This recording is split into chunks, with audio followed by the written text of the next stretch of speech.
Okay, so we are going to lastly find the minimums, maximums, x-intercepts, and the y-intercept of these polynomials.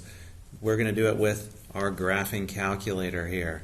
So first thing you want to do is enter this equation into your graphing calculator. So y equals, clear out what you have there.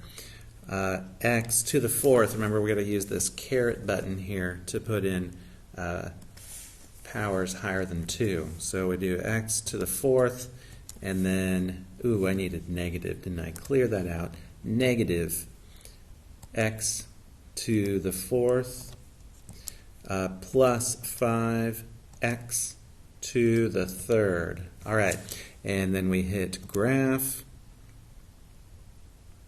There we go. That's what it looks like. So we can't see the whole thing on here. It'd be nice if we could see the whole thing. We could try to zoom, but I think the easier way to do zoom is to just set the window. So the window just means how far left, right, up, down is shown on the screen here. So if I want to show more up above there, so I'm going to hit window, and you'll see we have all these options here. The minimum x, the maximum x. This is how the x axis is scaled. I did little tick marks at 1. And then y max is negative 10. Sorry, y minimum is negative 10. And y is 10. And then y scale. We're not going to worry about what the resolution means. Okay, so y max, I'm going to go a little bit higher because I noticed my graph went higher. So I don't know, up to like sometimes you got to go a little back and forth here and make sure you get high enough. Let's see if that did it. Oop, not yet. Okay, so I'm going to go back to window, make that even bigger. Let's try like 70. Okay, let's see here. Okay, I got it. Now I can see that nice feature of the graph, right? Do we see that maximum there? Okay, so we are going to find minimums. Oh, good news here. There are no minimums. We don't have to do that. So A, there are none. I do not see any minimums on this graph. There is a maximum though. We have this maximum here. So I'm going to go ahead and how do you find a maximum? So you go to the calculate menu and you select, you guessed it, maximum. And then you go over here and you want to just be, it's asking for the left bound. So you just go a little to the left of the maximum, hit enter, and then ask for right bound. You go to a little to the right. Doesn't really matter how far. And then hit enter. It's going to ask you to guess. You can just ignore that. Just hit enter. All right. And so there is that maximum at 3.75. Let's go ahead and round these to the nearest 100th. So 3.75, 6592.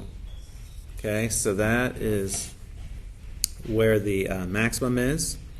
All right, so now we're going to find the approximate x-intercept. So how you do that on the graphing calculator is you go to hit second trace, which activates the calc, and then you want to go to 0, right? An x-intercept, very similar to a 0. An x-intercept is just written as a coordinate, and 0 isn't. All right, so there is a 0 right over here. I think it's at 0, 0, but we'll just double check. All right, so let's go ahead and hit enter. We are kind of cramped down there. If you wanted to change the window back to negative 10 to 10 on both axes, it's not a bad idea. It's a little cramped down there, I know. All right, so I'm going to hit enter and then guess, and let's see what it tells us here. Pretty sure it's going to be 0, 0. Come on. All right, so it's 0, 0, right? Well, it doesn't look like it. But what this calculator does, just kind of a funky thing with all these TI calculators, how they estimate the 0. Sometimes they give you like a really small number. This is like 6.947 times 10 to the negative 35th. That's like a really, really tiny number. Okay, that means we have to move this decimal point over 35 times that way and fill it in with zeros. So it's 0. All right, we consider that 0. It's just kind of a weird thing that happens on these TI calculators. So one of the x-intercepts is 0, 0. All right, and then we got to find this other x-intercept here. So again, second calc, 0. And now I'm going to move my cursor over. Oop, too far. All right, just to the, I'm just to the left of it, right? Just barely. And then I hit enter, and then I need to get to the right of it. Hopefully that did it. It might be off the screen, and we'll see if that does it. Yeah. Okay, so 5, 0, exactly. All right, so there are our x-intercepts.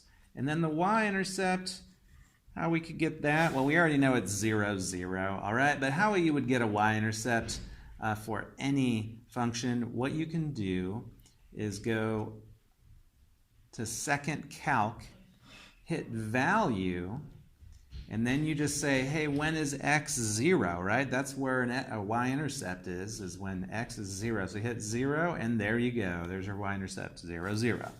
All right, so that's how that works. Let's do another one in intercept form. Go ahead and hit y equals, clear this out, and we're going to enter in that this function here, negative x, parentheses, x plus 2, end parentheses, squared. You could use the x squared button for that, and then x minus 2, in the parentheses, and you got to use the caret button, right, to get the 3 up there. All right, and now we're going to hit graph. We'll just see what it looks like here. Okay, so this is the zoom I was at on the last problem. We better fix that. I don't need to be this high up anymore. So what I'm going to do is actually go to zoom and then go to Z standard, and that sort of just resets it so that it goes from -10 to 10 on both axes. Okay, well, that didn't work. It worked, but I still need to see more of this graph. It looks like I need to go down a little bit and up, and I kind of want to stretch this out a little bit. So I'll show you how to do all that stuff. So let's first get a little bit more above and a little bit more down below. So I'm going to go to Window. I'm going to change my Y minimum. I don't know, let's go to like -20, and then maybe my Y maximum to 20. Let's see if that is able to fit all the bumps in here, all the minimum and maximums. Not quite. I got to go a little farther down. So I'm going to make my window, my Y minimum go down even a little bit more. Maybe we'll try 35 here and see what we get. Okay, there we go. Now I can see those bumps. Now if I want to stretch this out a little bit, just to see a little more detail, you can do that too. You can just set your x minimum and maximum. Maybe I'll just go, let's see, 1, 2, 3, 4 to 4. Or sorry, -4 to 4. So -4 to 4, and that will sort of have the effect of stretching it out so I can see a little bit more detail. Okay, all right, now that we have a good looking graph on our screen, we can find these different things. We need to find the minimums, maximums, x-intercepts, and y-intercepts. So first off, the minimums. We do have minimums on here. We have one minimum here. This is not a minimum. This is called something else, which I'll let another teacher tell you about in another math class. And we have two maximums. So let's find that minimum there. So I'm going to go to second calc, go to minimum, and left bound. We want to be just to the left of that minimum. Boom. And then right bound, just to the right. Boom. Hit enter again, and we get, that's basically -1. Again, the calculator sometimes does that. It's not entirely accurate. I know it's a calculator. It should be. Don't ask me why it's not. Call Texas Instruments. Okay, so part B here. We need to get the maximums here. So we have this one, so I'm going to do both those. So second calc, maximum. I didn't really point it out earlier, but what I'm doing, I'm hitting the arrows here to move the cursor. I didn't say that earlier, but that's how I'm moving it. You probably figured that out. All right, so now I hit enter, and then you go right a little bit and hit enter and enter again when it says guess. Okay, so -2, that would be, and this is basically 0. Oh, yeah, no, we're doing this right. This is the maximum. All right, so yeah, -2, 0. This is, remember, we saw this kind of number before where it's like E negative something. That just means it's a really small number, okay? It has to do with scientific notation, which you might have studied before. Okay, now let's find that other minimum. So second calc, minimum. Or actually, I'm sorry, it was a maximum, wasn't it? So we got a maximum. So we're looking for this maximum now. And I move this over closer to it, a little to the left of it, and then a little to the right of it. Boom. Hit enter. We get, so about -0.67, or why did I say negative? Just 0.67.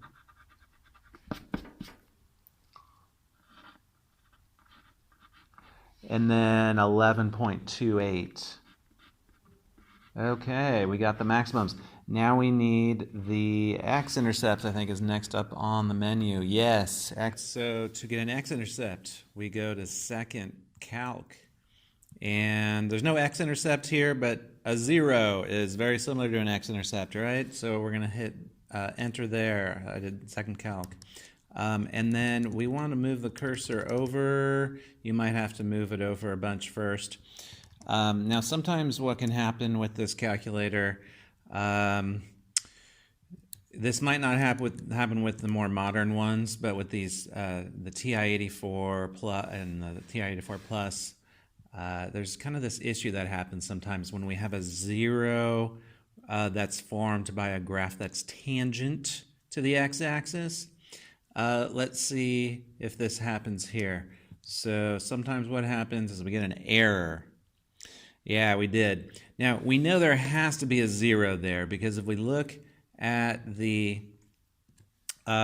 function here, well, x plus 2, if you put -2 in there, you're going to get 0. So that's a 0. All right? And in a way, we don't really need to use the graphing calculator to get 0 because we know that. All right? So, but it would be nice to know, you know, if this was not an intercept form, and we had a tangent, a 0 that was formed by the graph being tangent to the x-axis, how to get that. So one way I found to get around that is, again, go to second calc, do 0 again, and you just want to make your left and right bound as close to the point as possible. So I'm just going to go a little tiny bit to the left, okay, and then I'm just going to hit like right once, and then hit enter, and hopefully I got that 0 in between those. I might not have. Ooh, I did. Look at that. And there it gives me the 0. Yeah, yet another funky thing about these TI calculators, but that's just how it is. Okay, so now let's find the other zeros. Again, we could use that feature. I'll show you that one more time. So second calc, 0. Again, we already know where it's going to be. There's going to be one at 0 because of this x out here. If you put 0 in there, you're going to get 0 out. But let's just pretend we didn't see that, just so you know how to do this on any kind of graph. Okay, so I did, again, second calc, 0. I kind of went a little fast there. I did this. And then I set the left bound to the left of the 0, and then right bound to the right, hit enter. And there we go, 0, 0. Okay, so so yeah, -2, 0 was a 0, 0, 0 is a 0, or is x-intercept, I'm sorry, those are x-intercepts, right? And then the other one I'm just going to get from the equation here. I can tell that it's going to be 2, 0, positive 2, 0, because we put 2 in here, that's going to 0 out the whole thing, right? The 0 product rule that we saw in quadratics. All right, so those are the x-intercepts. So really in intercept form, you don't need to deal with finding the zeros on the calculator. You can just use your knowledge of the 0 product rule and see, oh, what values of x, if I put them in here, they would make one of the factors 0. All right, and the last thing on the menu is y-intercept. So we can pretty much already see what that is right here, but again, if it wasn't obvious, you can go second calc, value and then put in a 0 and it gives you the y-intercept. Oops.